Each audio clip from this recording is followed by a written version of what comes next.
दोस्तों नमस्कार, आपका स्वागत है आपके चैनल MROP संत दर्शनालय में। जैसा कि आप जानते हैं कि मैं निकल चुका हूं धर्म यात्रा भारत में आप लोगों को महान साधु संतों के दर्शन कराने और अपने वीडियो के माध्यम से मठ मंदिर दिखाने।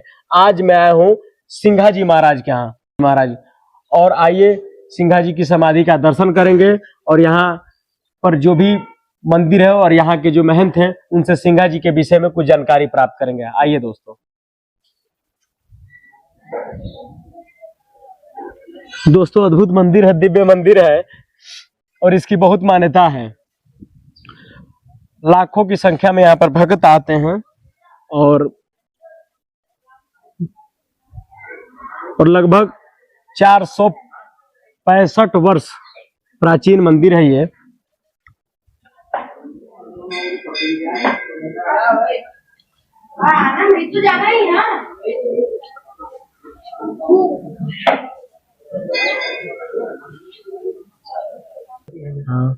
दोस्तों सिंघा जी की समाधि है जो इसके नीचे है। यहाँ पर चरण पादुका है और यहाँ पर जो अखंड जो गुरु जी इसी विषय में बता रहे थे।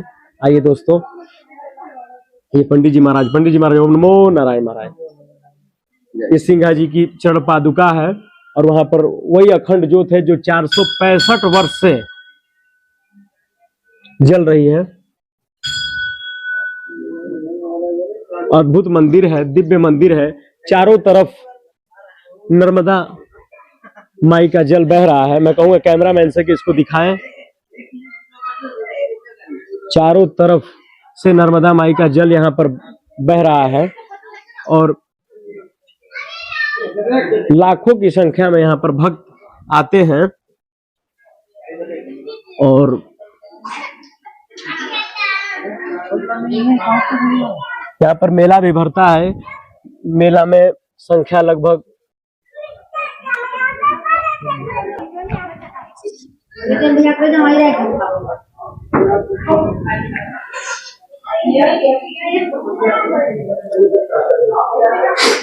ये भी एक चरण पादुका ही है महाराज का। और ये सब यहाँ पर श्री सिंघा जी महाराज की माता गोरबाबाई, श्री सिंघा जी महाराज के बड़े भाई लिम्बा जी, यहाँ पर सिंघा जी महाराज की बहन कृष्णाबाई, सिंघा जी महाराज की पत्नी यशोदाबाई, सिंघा जी महाराज की द्वितीय पुत्र भोलू जी, सिंघा जी महाराज के तृतीय पुत्र सद्दू जी महाराज, सिंघा जी महाराज के चौथे पुत्र दीपू जी, सिंघा जी महाराज के भतीजे हरिदास जी, सिंघा जी महाराज के शिष्य नारायण दास जी, सिंघा जी महाराज के प्रथम महंत भल्ला जी, सिंघा जी शिव नारायण जी महंत के द्वितीय पुत्र पंकज दास जी। ये सबके चरण पादुका है। ये सबके चरण पादुका है। मैं कहूंगा कैमरामैन से एक एक चरण पादुका का दर्शन कराएं।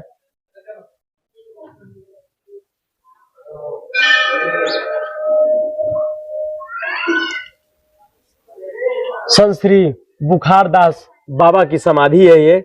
यहाँ पर चूंकि इनकी भी बहुत मान्यता है और इस विषय में यहाँ के जो महंत हैं उनसे चलकर कुछ जानकारी प्राप्त करेंगे। ये भी एक अद्भुत चरण पादुका है और यहाँ भी ये भी किसी संत की समाधि है। ये महंत जी की समाधि है। ये शिव नारायण जी महंत जी की समाधि है। शिव नारायण जी महंत जी की ये समाधि है।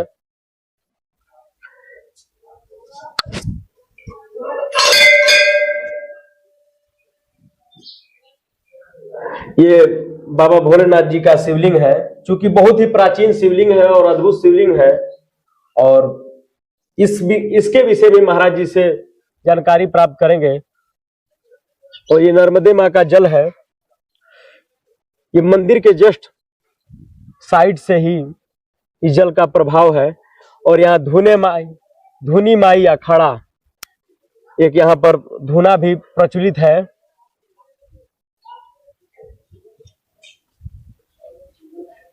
अद्भुत धुना है क्योंकि धुने की बहुत विशेषता है।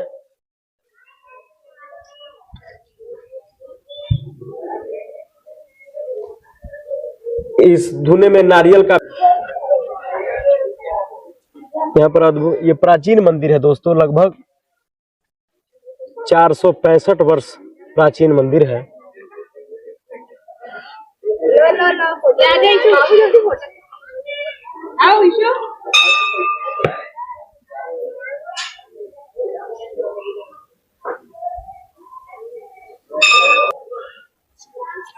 इस विषय में यहाँ के जो महंत हैं उनसे भी जानकारी प्राप्त करेंगे कि ये क्या चीज है। बहुत ही प्राचीन चीज दिखाई दे रहा है और बहुत ही लंबा है। पता नहीं बहुत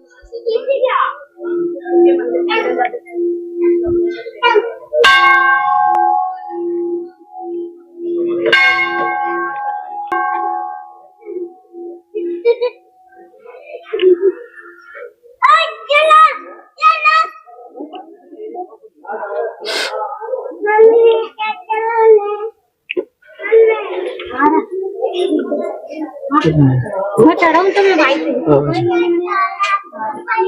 चलो, ये सिंगाजी महाराज की समाधि है। मैं कहूंगा कैमरामैन से कि इसको अच्छी तरह से कैप्चर करें। दोस्तों, ये सिंगाजी महाराज की समाधि है।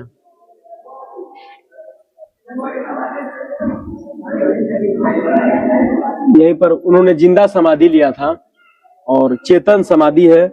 लाखों की संख्या में यहाँ पर भीड़ लगता है।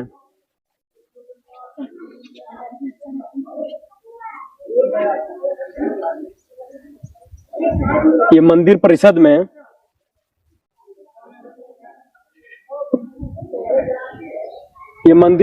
में जैसे कोई कार्यक्रम हो या फिर कोई कथा हो था, उसके लिए ये पंडाल सा बनाया गया है।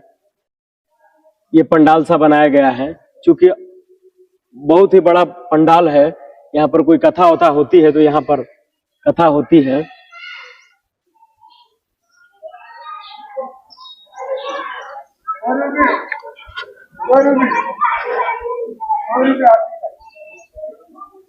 महंत गादी स्थल है वहां पर। एक यहाँ पर हनुमान जी का भी मंदिर है। ये भी प्राचीन मंदिर है दोस्तों।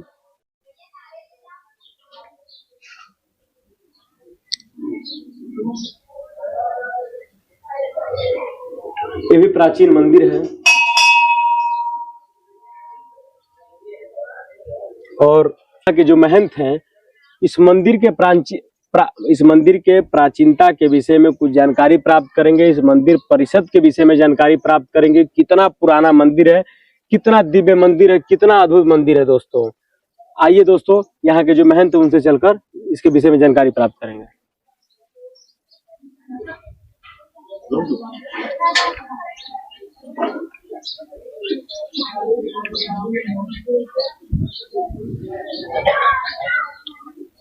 दोस्तों, ये महंत गादी है ऊपर जो लिखा है। ओम नमो नारायण गुरु जी। ओम नमो।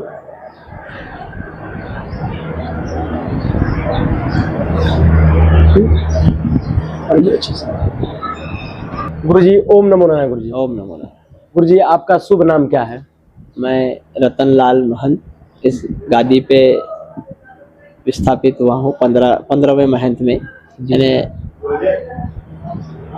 करो आप यहाँ हमारे सिंगाजी महाराज जो हैं हमारे पूर्वज हैं जी गुरु जी। इनकी समाधि के बाद से बाबा ने जीवित समाधि ली है और इनकी समाधि के बाद से हमारी वंश परंपरा के अनुसार हमारे तक आते आते हम यहाँ 15वें नंबर के महंत हैं जी गुरु जी। हमारे 14 पूर्वज इस गादी पे बैठ के बाबा की सेवा कर चुके हैं जी गुरु जी। तो मैं यहाँ मेरा शुभ नाम रतनलाल महंत लिखता हूँ जी गुरु जी। सिंगाजी महाराज का जन्म स्थली ग्राम खजूरी है जी गुरु जी। जिला बड़वानी में आता है। जी। बाबा का संमत 1576 में जिला बड़वानी ग्राम खजूरी में जन्म हुआ था जी गुरु। और पिता इनके भीमाजी रहे। माँ गौरबाई के गर्भ से इनका जन्म हुआ था। जी। इनके पिताजी के पास उस समय 500-600 मवेशी थी। ये मवेशी पालक रहे जी गुरु जी। और सिंगाजी श्रृंगी ऋषि के अवतारी है। जी ये सिंगा जी से पहले श्रृंगी ऋषि थे। जी गुरु उसके बाद सिंग ऋषि के बाद इनका सिंगा जी के रूप में जन्म हुआ है। जी गुरु और इन्होंने जन कल्याण के लिए ही इस कलयुग में इस मृत्यु लोक पे जन्म लिया और भगवान के अति आग्रह करने पर ही ये यहाँ कलयुग में आने के लिए तैयार हुए।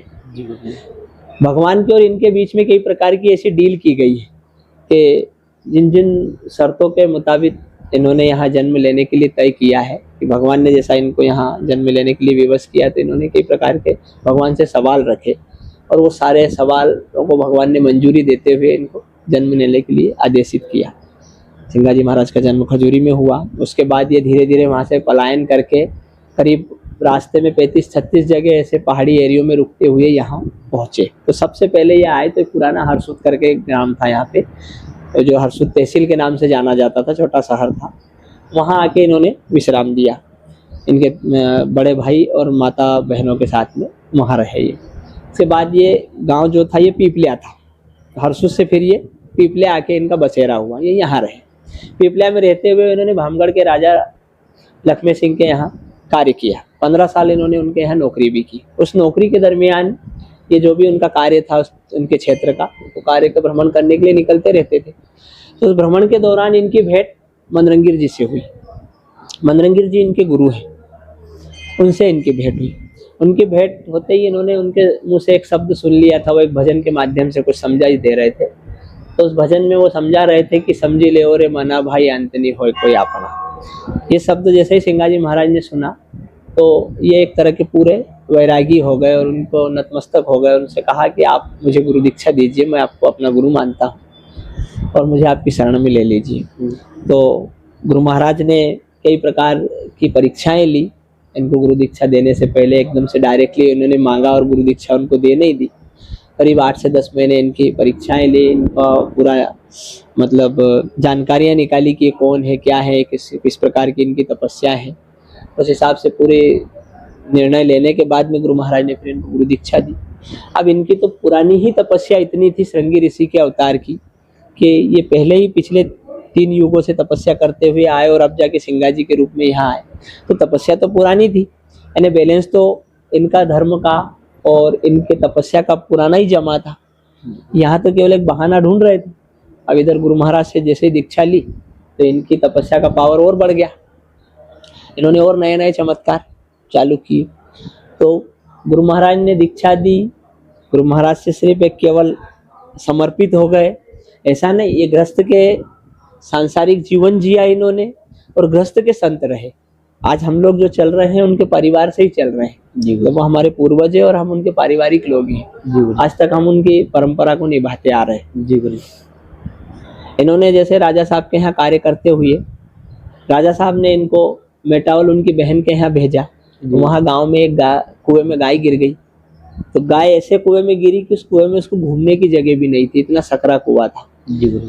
अब वो गाय को निकालने में सब लोग विवश हो गए कि ये गाय को कैसे निकाली जाए। बाबा ने बिना किसी स्पर्श के अपने गुरु महाराज का नाम लेके और अपनी तपस्या के बल पे उस गाय को बिना किसी स्पर्श के कुएं से बाहर निकाली। जी गुरु। ये चमत्कार इन्होंने मेटावल में दिखाया।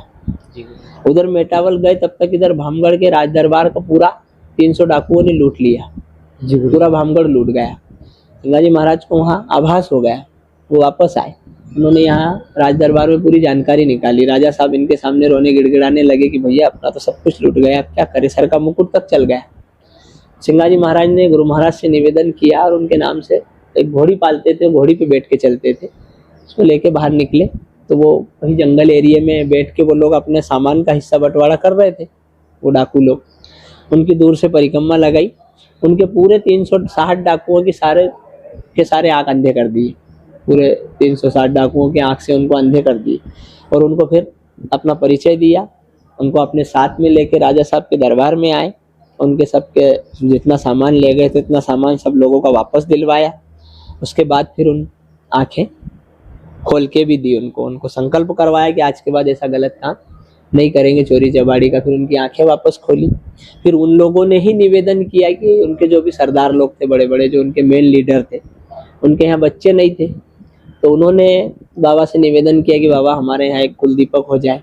तो बाबा ने फिर उनको नियम बताए और उन्होंने नियम किए। तो उनके यहाँ 9 महीने 10 दिन में वो हिरसिंह धीरसिंह करके डाकू थे उनके सरदार, जी। उनके यहाँ पुत्र की प्राप्ति हुई। पुत्र की प्राप्ति होने के बाद में वो पुत्र 6 वर्ष का हो गया।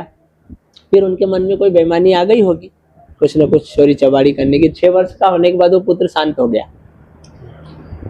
6 वर्ष का होने के बाद जब वो शांत हो जाता है तो उसकी माँ अनशन पे बैठ जाती है कि मेरा पुत्र जैसा गया वैसा बाबा ला के दो। जबकि उसको दफना देते हैं। उस दफनाए हुए पुत्र को बाबा अपने नाती दलू महाराज को और शिष्य नारायण दास को साथ में लेके जाते हैं गोंडवाना क्षेत्र में, यानी यहाँ से करीब 300 किलोमीटर दूर। वहां जाके उसके दफनाए हुए बच्चे को जीवित करके वापस निकाल के उसकी माँ की गोद में दे के आते हैं। ये एक चमत्कार बाबा ने वहां किया। ऐसे बाबा के कई चमत्कार हैं। धार के राजा जगदल पवार कहते हैं, धार पुरार नगरी पुरानी, गुरु बोले अमरस बाणी। सिंगाजी महाराज ने वहां जाके उनको ब्रह्म का ज्ञान कराया। जो धार के राजा पुआर थे, जगदल पुआर, उनको ब्रह्म का ज्ञान कराया, क्योंकि वो इतने घमंडी राजा थे कि कोई भी साधु संत उनके यहाँ जाते थे तो सबसे पहले उससे यही सवाल करते, ब्रह्म क्या है, हमें दिखाओ, और नहीं तो हमारे यहाँ चक्की पीसो। ऐसे उन्होंने 1400 साधुओं को बंदी बना ली। उसमें उन 1400 साधुओं में से फिर उन्होंने बाबा से निवेदन किया, बाबा से अर्जी की कि सिंगाजी महाराज आप ही एक निमाड़ के ऐसे संत हो जो हमारी बंदी छुड़ा सकते हो। तो वहां भी एक भजन के माध्यम से थोड़ा सा कहा गया है कि हरिजन की बंदी छुड़ाओ गुरुजी, तुम हरिजन की बंदी छुड़ाओ। तो सिंगाजी महाराज वहां जाते हैं तो राजा साहब को वहां उस समय वो चमत्कार दिखाते हैं कि वो जितने भी घट्टी पीसने वाले वो साधु बैठे रहते 1400 के 1400, उनसे जाके सिंगाजी महाराज सिर्फ हाथ जोड़ के ऐसा करते हैं कि जय महाराज लीजो, संत होन मारी जय महाराजा लीजो। तो वो जब दोनों हाथ जोड़ के इनसे जय महाराज करते हैं तो वो घट्टियां अपने आप चलती है, अपने आप उसमें अनाज डलता है, अपने आप आटा निकल के जिस जगह पे रखना चाहिए वहां जाता है। ये कौन कर रहा है? ये इनका सिंगाजी महाराज का चमत्कार था कि ऑटोमेटिक घट्टियां चल रही है, ऑटोमेटिक अनाज डल रहा है, ऑटोमेटिक आटा जगह पे जा रहा है। ये चमत्कार जब वहां के सब उनके नौकर चाकरों ने देखा, उनने राजा को बताया। राजा साहब दौड़ के इनके पास आए तो सिंगाजी महाराज ने उनको ये चमत्कार दिखाते हुए और फिर ये कहा कि ब्रह्म क्या है, ब्रह्म को आप बाहर क्यों ढूंढ रहे हो, ब्रह्म आपके पास है, आप स्वयं ब्रह्म हो। क्योंकि सांसों में सुमरण करो और भजलो अजपा का जाप, परम पुरुष का ध्यान धरो सोहम आप ही आप। बाबूजी आए थे जरा सोहम आप ही आप। स्वयं परमात्मा का ध्यान करो, ब्रह्म आपके अंदर है, ब्रह्म को बाहर क्यों ढूंढ रहे हो। दूध में शक्कर डालते हो तो दिखती है क्या, सिर्फ उसका स्वाद महसूस होता है। ऐसा उन्होंने बाबा ने उनको अपने हिसाब से समझा के और उनको समय आभास दिला दिया कि ब्रह्म क्या होता है, ब्रह्म को वो समझ पाए। वो राजा को शिक्षा दी। उन्हीं के नौकर चाकर जंगल से लकड़ी ले जा रहे थे तो गाड़ियों में जो बेल जोत रखे थे उनसे गाड़ियां खींची नहीं जा रही थी, ओवरलोड कर रखा था उन्होंने। तो बाबा ने सारी गाड़ियों में से बेल छुड़वा दी। यानी अपन गाड़ी में जोतने के बाद बेल घेरते हैं और बाबा बेल छोड़ने के बाद गाड़ी घेरते हैं। सारे बेल छुड़वा दी और एक दूसरे से गाड़ियों को अटैच कर दी और एक गाड़ी को सिर्फ स्पर्श किया, सारी गाड़ियां अपने आप बगैर बेल की राजा के दरबार में चली।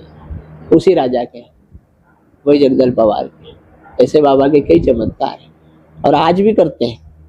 आज भी ऐसे बहुत से चमत्कार करते हैं पर दिखते नहीं है।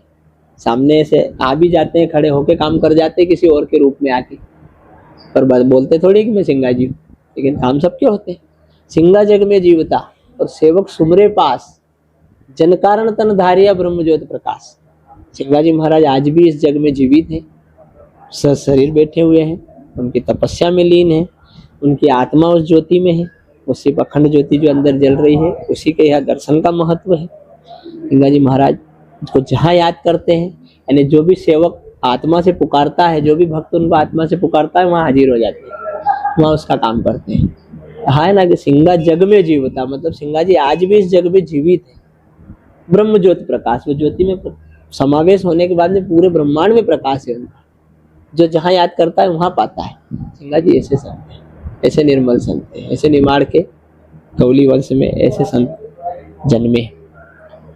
गुरुजी एक वाकया है कि दिग्विजय सिंह का यहाँ पर हेलीकॉप्टर रुका, तो उसके बारे में कुछ बता दीजिए। दिग्विजय सिंह जी का हेलीकॉप्टर यहाँ रुका था। दिग्विजय सिंह जी की उस समय सरकार थी 98-99 में जी। और यहाँ ये जो इंदिरा सागर परियोजना का ये जो बैकवाटर है जी, ये एशिया का सबसे बड़ा जलाशय है। इसमें 284 गांवों को हटाया गया है। अच्छा गुरुजी। इस के लिए इन्होंने अधिग्रहण किया है, जी गुरुजी। तो उसमें ये स्थान भी आया। उस समय दिग्विजय सिंह जी की सरकार थी, वो यहाँ आए भी थे, उन्होंने यहाँ के स्थान को देखा, यहाँ समझा, तो यहाँ उन्होंने उस समय उनसे मांग ये की गई थी कि इस स्थान के बारे में आप कुछ उचित सलाह दें। तो वो कहते हैं कि भाई यहाँ के संचालक लोगों को पैसा दे दो, जो भी पैसा इनका बनता है दे दो, और ये दूसरी जगह शिफ्ट कर लेंगे। जी गुरुजी। तो इसको शिफ्ट करने की बात कही उन्होंने, तो बाबा ने उनको यही चमत्कार बता दिया कि आप मुझे शिफ्ट करोगे। तो उनका हेलीपैड से हेलीकॉप्टर नहीं उड़ने दिया, जी गुरुजी। जब तक उन्होंने ये नहीं कह दिया बाबा से क्षमा मांग के कि हम आपको नहीं हटाएंगे। फिर उन्होंने यहाँ से जाते ही 7 दिन के अंदर अंदर बाबा के नाम से यहाँ 7-8 करोड़ रुपए की मंजूरी दी, जी। और ये अप्रोच बनाया, बाबा के स्थान को व्यवस्थित बनाया है। ये उनकी सरकार की देन है, हम आज भी उनका धन्यवाद करते हैं जी कि उस समय दिग्विजय सिंह जी की सरकार रही तो ये इतना बड़ा काम हो गया। बाबा ने उनको जैसे भी प्रेरणा दी, चमत्कार बता के प्रेरणा दी, जैसे भी दी, लेकिन बाबा ने उनको प्रेरणा दी और उनकी सरकार ने ये कार्य आज इतना बड़ा कर दिया कि आज यहाँ दिन भर लोगों का तांता लगा रहता है, इतना बड़ा मेला लगता है, लाखों की तादाद में लोग आते हैं, दर्शन करते हैं, और 12 महीने यहाँ 1000-2000 लोग आते जाते रहते हैं। बाबा के यहाँ विशेषता ये है कि यहाँ जितना भी चढ़ावा चढ़ता है, नारियल चढ़ता है, प्रसादी चढ़ती है, कुंटलों से घी चढ़ता है, लेकिन यहाँ किसी भी प्रसादी का कोई क्रय विक्रय नहीं होता, जी सब बटता है। जी गुरुजी। यहाँ नारियल नहीं बिकता बाबा के हाथ से चढ़ा हुआ, यहाँ घी बाबा का चढ़ता है बट बिकता नहीं है। यहाँ कोई भी प्रसादी के रूप में प्रसाद चढ़ता है, उसका कोई क्रय विक्रय नहीं होता, सब यही भोजन में, यहाँ के भंडारों में, यहाँ के धार्मिक कार्यों में यही उपयोग किया जाता है। ये एक विशेषता है इस स्थान की। यहाँ एक आम का प्रसाद चढ़ता है, अभी आउट ऑफ सीजन है आम का, अभी अक्टूबर में कोई सीजन नहीं है क्योंकि बाबा के यहाँ आम चढ़ता है। ये आम का प्रसाद विशेष तौर से निसंतान महिलाओं को दिया जाता है कि आम का प्रसाद जो महिलाएं यहाँ से पाती है, महंत द्वारा इस गादी से जो भी महिलाएं इस प्रसाद का लेकर सेवन करती हैं, उनको अवश्य ही संतान की प्राप्ति होती है। ये भी बाबा का एक बहुत बड़ा आशीर्वाद और एक चमत्कार है। जी गुरुजी। गुरुजी, गृहस्थ जीवन में रहकर भी क्या भगवान को पा सकते हैं? बिल्कुल पा सकते हैं जी। देखो, सन्यासियों का और अखाड़ाधारी महात्माओं का तो ये काम ही है कि वो सारी झंझट से दूर होके केवल भगवान के नाम की ही माला जप रहे। जी। तो उनके लिए तो भगवान को पाना आसान है ही है। जी। लेकिन अपन एक गृहस्थ जीवन में रह रहे हैं, अपने पास बच्चों की झंझट है, खेती बाड़ी की झंझट है, और भी अपने बहुत से काम धंधे जो भी है अपन लेके बैठे, सब अपन अपनी दिनचर्या में अपने हिसाब से अपना कर रहे हैं। उसके बावजूद भी अपन भगवान को पाने के लिए अगर तपस्या कर रहे हैं तो इससे बड़ा अखाड़ा कोई नहीं। सिंगाजी महाराज ने ये सिद्ध करके दिखाया। जब उनके गुरुजी ने उनको दीक्षा दी, उस समय यही कहा कि भाई आप गृहस्थ लोग हो और हम सन्यासी अखाड़े के, आप हमारे साथ नहीं मेल होगा, हमारा और आपका कोई मेल नहीं हो पाएगा, आप नहीं कर पाओगे। सिंगाजी महाराज ने यही सिद्ध किया कि हमने पहले तपस्वी रह के भी तपस्या करके देख ली, तब भी हमने परमात्मा को नहीं पाया, तब भी हमारे साथ छल हुआ। आज हम गृहस्थ में, उसके बावजूद हम करना चाहते तो हम ये करेंगे, हम गृहस्थ में रह के भी करेंगे। तो सिंगाजी महाराज ने गृहस्थ में रह के भी सारी तपस्या की। उन्होंने एक ही चीज कहा है कि सिर्फ गुरु महाराज के द्वारा जो आपको नाम दिया गया है, जो दीक्षा दी गई, बस आपको तो वो नाम सुमरन करना है, और वो नाम का सुमरन सांसों में करना है। तो उन्होंने अपना काम धंधा करते धरते सब भगवान को भजते रहे, उन्होंने परमात्मा के भजन किए, सारा काम करते रहे और भगवान के भजन करते रहे। तो आज वो इस योग्य बने हैं, इस लायक बने, आज उनको दुनिया पूज रही है। ये उन्होंने गृहस्थ में रह के किया ना, और आज भी उनका परिवार चल रहा है, ऐसा भी नहीं कि आज परिवार नहीं। ये उन्होंने सिद्ध किया है कि गृहस्थ में रह के क्यों नहीं तपस्या कर सकते, क्यों नहीं हो सकती। गृहस्थ जीवन तो सबसे बड़ा अखाड़ा है, इसमें रह के और इतनी सारी झंझट से परे होके अपन अपना कुछ भी घंटे आधे घंटे का समय निकाल के अगर भगवान को समर्पित हो रहे हैं, तो इसमें भगवान ज्यादा प्रसन्न होंगे, या केवल अपन सन्यासी बन के बैठे और तपस्या कर रहे हैं उसमें होंगे? भाई सन्यासी का तो काम ही वही है, केवल भगवान के लिए है, आप तो केवल उसी निमित्त बैठे हो। लेकिन गृहस्थ को सारी अपने काम धंधे, अपना परिवार देखना पड़ता है, और उसके बाद अगर वो आधे घंटे का समय निकाल के परमात्मा के भजन कर रहा है, तो वो समय अमूल्य है, या एक सन्यासी केवल 24 घंटे उसी में रंजे भंजे बैठे हैं, वो समय अमूल्य? भाई सन्यासी का तो काम ही वही है, वो तो भगवान को अर्पित है पूरे। लेकिन अपन गृहस्थ लोग अगर थोड़ा बहुत समय निकाल के अगर थोड़ी कुछ भी कर सकते हैं, पूजन पाठ और तपस्या, तो उसको महत्व ज्यादा देता है परमात्मा, क्योंकि अपन अपने समय बचा के उनको टाइम दे रहे हैं। यही तो सिद्ध किया है बाबा। जी गुरुजी। गुरुजी, साधना क्या है और साधना कैसे कर सकते हैं गुरुजी? देखो, हमारे पंथ में सिंगाजी ये जो एक पंथ है, सिंघा जी ने साधना के लिए ये नहीं कहा है कि आप बाल बढ़ाओ, जटा बढ़ाओ, कोई अखाड़ा लेके बैठो और कहीं एकांत में बैठो। सिंघा जी का कहना यह है कि सांसों में सुमरन करना है, एक सांस भी व्यर्थ नहीं जाना है। ने क्या कहा है कि एक सांस भी व्यर्थ नहीं जाने देना है। आपको चलते फिरते आप सांसों में भगवान का नाम ले सकते हो, बैठते उठते ले सकते हो, खाते पीते ले सकते हो, जहां चाहो वहां ले सकते हो। साधना के लिए कोई आपको एक एकांत ढूंढना जरूरी नहीं है। ये तो केवल एक अपना दिखावा है। ये आज अपन जान मिर्दिंग पे भजन गा रहे हैं, किसी स्टेज पे कोई प्रवक्ता बन के कुछ सुना रहे हैं, ये अपन दिखावा कर रहे हैं, ये अपने भरण पोषण का साधन। साधना के लिए कहते हैं कि सूरज को किसी ने चढ़ते नहीं देखा, न देखी बढ़ती बेल। साधु को किसी ने सुमरते न देखा, यही तो है परमात्मा का खेल। साधना के लिए आपको कोई एकांत की आवश्यकता थोड़ी है। साधना कहीं भी कर सकते हैं। या आप अगर यहाँ मेरे सामने बैठे बैठे साधना करो तो मेरे को दिख रहा हो क्या? या मैं आपके सामने बातें कर रहा हूँ लेकिन उसके बाद भी अगर मैं अपनी अंतरात्मा से केवल मेरे परमात्मा को भज रहा हूँ, आप मेरे को देख रहे हो क्या? तो साधना के लिए कोई एकांत की या किसी अखाड़े की आवश्यकता नहीं है। साधना कहीं भी हो सकती, किसी प्रकार कर सकती। साधना केवल एक अंतरात्मा में होती, आत्मा से साधना की जाती है। क्या कोई ढोल मृदंग बजा की साधना थोड़ी होती। गुरु जी, परोपकार क्या होता है गुरु जी? संत जो जन्म लेते हैं वो परोपकार के लिए लेते हैं। जितना हो सके जन कल्याण के लिए, जितना अच्छा कर सके वो परोपकारी है। कि आज हम बाबा की शरण में बैठे हैं, जो भी हमसे टूटी फूटी सेवा बन रही है, कि आप आए हो, आपने सवाल रखा, जो भी हमसे बना आपको जैसा भी बना वैसा बताया। हमारे पास आपके पहले भी कितने लोगों की लाइन लगी थी। बाबा के निमित्त आते हैं, बाबा को मानते हैं। हम बाबा के सामने कुछ भी नहीं है, लेकिन जो भी जैसा बनता है उनको बाबा बोलते नहीं है, हम थोड़ा सा बोल के बता देते हैं। तो जो सेवा बन रही वो कर रहे हैं। तो यही संतों की शरण में बैठ के एक परोपकार करने वाली बातें हैं कि भाई किसी की कोई भी आवश्यकता है और उसमें कोई मार्ग बता दें, अपन कोई उंगली बता दे उसको, इसी को परोपकार कहते हैं।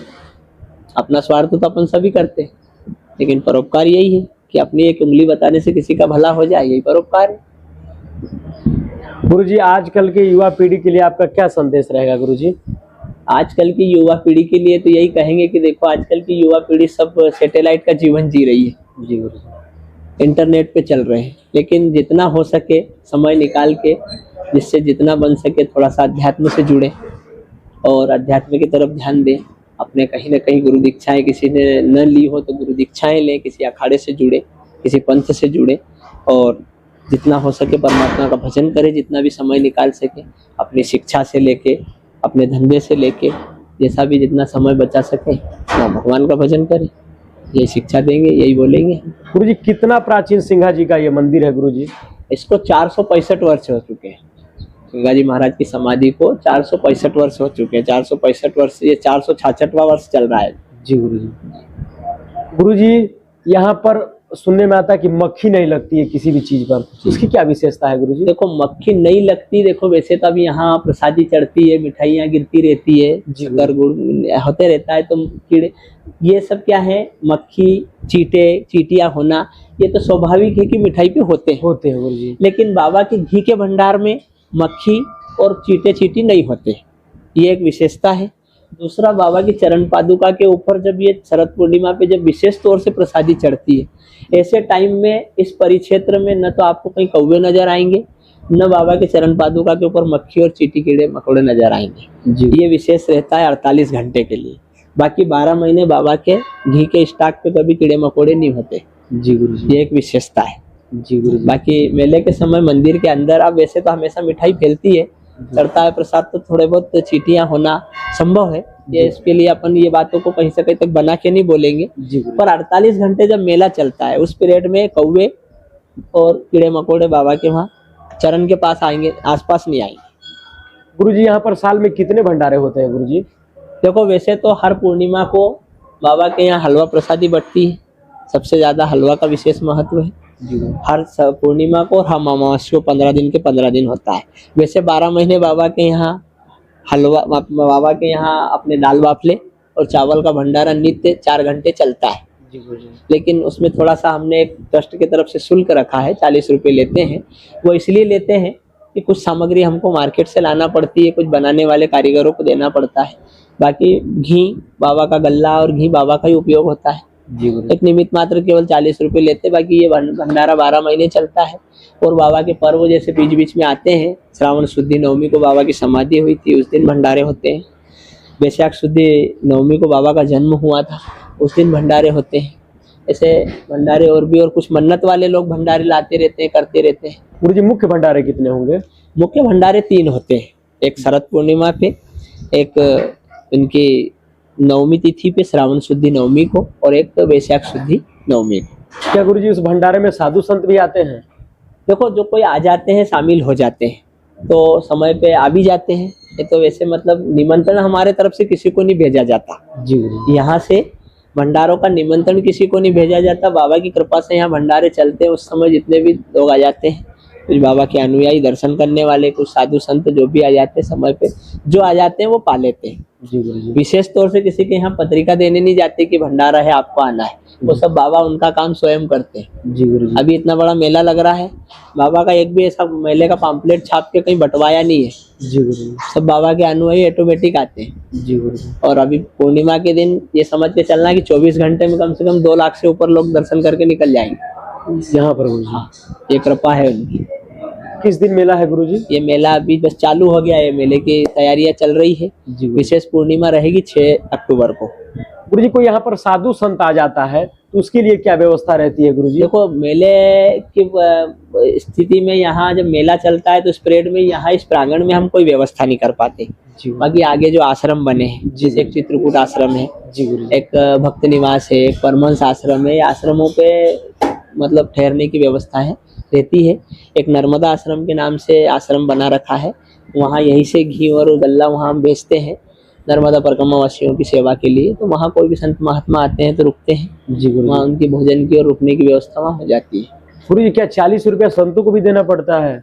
नहीं, भोजन जो पड़ता है? परिक्रमा वासी में जो संत लोग आते हैं, परिक्रमा में जो नर्मदा परिक्रमा में है, उनको उनसे शुल्क नहीं लेते। ऐसे कोई संत यहाँ पर आ जाए और रुकना चाहे? हाँ, उनको भोजन निःशुल्क कराते हैं।